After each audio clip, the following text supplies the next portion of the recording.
তাদের স্থানও ওই ইনু এবং মেনন সাহেবদের সাথে কাশিমপুর কারাগার অথবা ওই কেরানীগঞ্জ কারাগারই হওয়া উচিত। ফ্যাসিবাদের দূষর, ফ্যাসিবাদের অ্যাসোসিয়েট জাতীয় পার্টি একটি সমাবেশের আয়োজন করেছিল। আপনারা লক্ষ্য করেছেন যে সেই সমাবেশটি আইন শৃঙ্খলা রক্ষাকারী বাহিনী সেটা ছত্রভঙ্গ করে দিয়েছে। দেখেন, একটা বিষয় না বললেই নয়, বিগত 15.5 বছরের যে ফ্যাসিবাদের আমল গিয়েছে, এই ফ্যাসিবাদের দীর্ঘ সময়ের সহযোগী হচ্ছে এই জাতীয় পার্টি। জাতীয় পার্টি যদি আওয়ামী লীগকে সহযোগিতা না করত, তাহলে এই আওয়ামী লীগ কখনো ওই 14, 18 এবং 24-এর এই পরপর 3টি নির্বাচন করতে পারত না।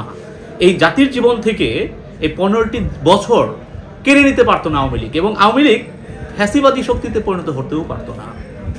আমরা মনে করি আইন শৃঙ্খলা রক্ষাকারী বাহিনী একটি যথোপযুক্ত জবাব জাতীয় পার্টিকে দিয়েছে। একই সাথে দেখেন আমরা আইন শৃঙ্খলা রক্ষাকারী বাহিনীকে অসংখ্য ধন্যবাদ জানাতে আরো বেশি পারতাম যদি তারা এই জাতীয় পার্টির চেয়ারম্যান জিএম কাদের এবং জাতীয় পার্টির মহাসচিব ব্যারিস্টার শামীম হায়দার পাটোয়ারি সাহেবকে গ্রেপ্তার করত। আপনারা নিশ্চয় মনে আছে, এই 2024 সালের 7 জানুয়ারি নির্বাচনের পূর্ব সময়ে এই জিএম কাদের নির্বাচনী প্রেক্ষাপটেই ইন্ডিয়াতে গিয়েছিলেন, দিল্লিতে গিয়েছিলেন।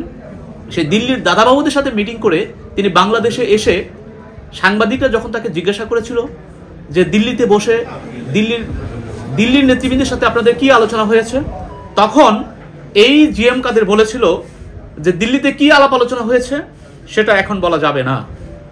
এট দ্য সেম ওয়ে সাংবাদিকরা তখন তাকে জিজ্ঞাসা করেছিল যে এখন বলা যাবে না বা কখন বলা যাবে, তখন তিনি বললেন তখনই বলা যাবে যখন দিল্লি থেকে পারমিশন বা প্রেসক্রিপশন তাকে দেওয়া হবে।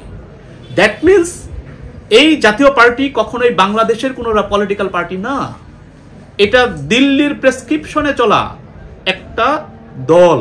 আর দিল্লির প্রেসক্রিপশনে চলা কোনো রাজনৈতিক দল বাংলার মাটিতে রাজনীতি করার অধিকার রাখতে পারে না।